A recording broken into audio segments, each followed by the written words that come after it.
In this video, I want to bring back one of the age-old hobbies that I think many people, if not most people, are not doing anymore. I know I wasn't doing it until recently. My parents don't do it anymore. None of my friends do it. And I think it is very, very, very important if you're a new parent and you want to capture all the little moments of your child growing up. I think this is extremely important. I'm talking about making photo albums. Now, I know when our, parents were young and our grandparents were their parents, we had all these film cameras and you get the film developed and you'd get obviously these pictures and you put them in the album. And so the best part about those books is coming back to them 10, 15 years later, and actually flipping through them and seeing all these wonderful memories that maybe you forgot about. And then not only that, is now going through them with your kids, showing them all of the things that you went through as a child. It's a very magical moment that I feel may not come back. So in this video, we're going to go over some of the basics of photography, not so much the, how to set the manual settings on your phone or a mirrorless camera to take a photo, but the best way to get snapshots of not only your child, but telling the story of your child and how we're going to turn those into a photo album. So when my son was a baby, I had zero idea on how to take a photo. I mean, I had my phone. I knew obviously how to get to the camera app. I knew how to take the picture, but I didn't understand some of the aspects of composition. And I don't think a lot of people do. So let's go over some very basic ideas that you can use right now to get some awesome photos. First off, get on their level. When we take a look at maybe our baby crawling on the floor or our son or daughter, we don't take into account the height difference between the two. You grab your phone, you take a picture of them, and you call it a day.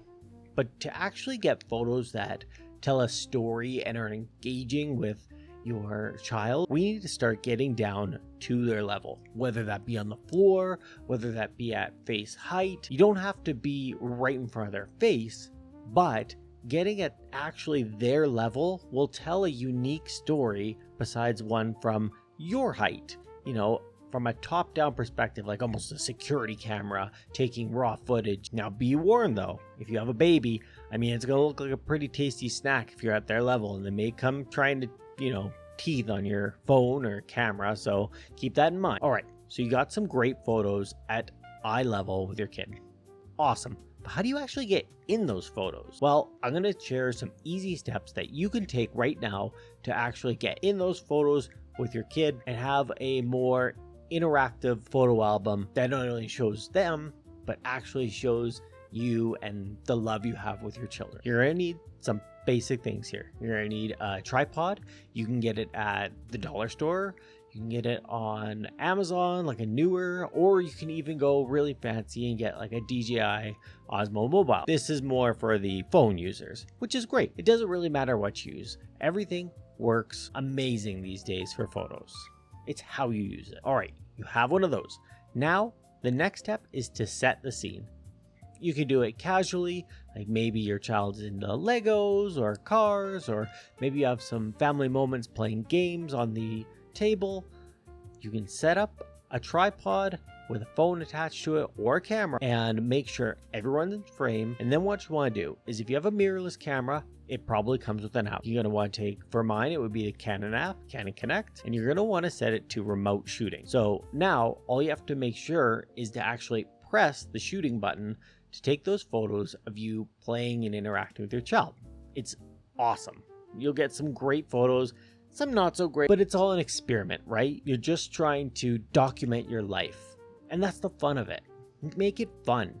Don't get too wrapped up in the minute details. Now, if you have a phone, you can take a second phone and you can actually mirror the screen to the first phone in the tripod or the Osmo Mobile.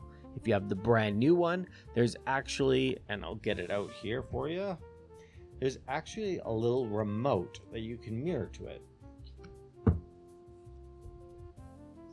Okay, so here it is. This is the DJI Osmo Mobile 8P. And you can take this little remote here. Not really great, whatever.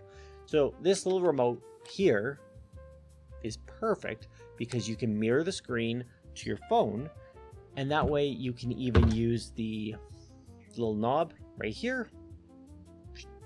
Use the little knob and here to actually shoot, and it'll take video, or you can have it take pictures, or you can even use hand gestures. So like this one would be to have it start, or this. Okay, so we got some candid photos around the house, but what do we want to do when we're actually outside, maybe at a family function or an event?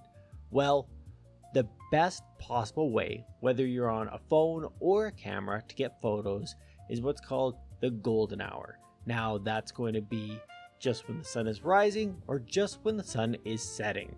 It's the perfect opportunity to get photos because instead of these harsh lights you're getting from the sun at any other point in the day, it's very soft and it gives a very flattering look on the entire family and some really cool shadows. Try your best to plan around those times, and if you can't, it's not a big deal. They actually sell cool ND filters that clip onto phones, or ND filters for mirrorless cameras that will dampen the actual harshness of the sun, so you can take photos without having lots of glare. And this will still work even though we're in the basics in automatic mode for our camera or phone. It doesn't really matter a whole ton. It'll still compensate appropriately based on the amount of ND you're actually putting on to the filter. All right, so we took some amazing photos. Awesome, great job. How are we going to actually make these photo albums? Well, I was recently gifted a Canon selfie printer, and I will take it out here for you. They're super small, which is perfect because we don't need to take up a giant footprint. See, look at this, it's tiny. It fits right on the desk. All you have to do is hook it up, and then hook it up to your phone, and voila, you can make some awesome photos to put in your photo album. I would go to maybe a hobby store close to you next, or you go to Walmart, or even buy on Amazon a photo album, and now you're ready to fill it. Now keep this in mind, you run out of your first initial set of paper and ink really quickly. It's more like almost like a sampler, which is not super cool, but they do sell refills from Canon, or you can buy third party, and that'll give you way more paper that you can use and now enjoy far into the future with your family. So I hope you got something from this, and I hope it kind of reminded you about maybe things that are done in the past that we can kind of bring back and now enjoy into the future. If you like this video, I would really appreciate it if you dropped a subscription, a like, a comment. If you already make photo albums, maybe give a tip on what you normally do. Do you do something special? Do you make special notes? Things like that? Drop it down below. I'd love to hear it. And we'll be back with more tips in our next video. Take care.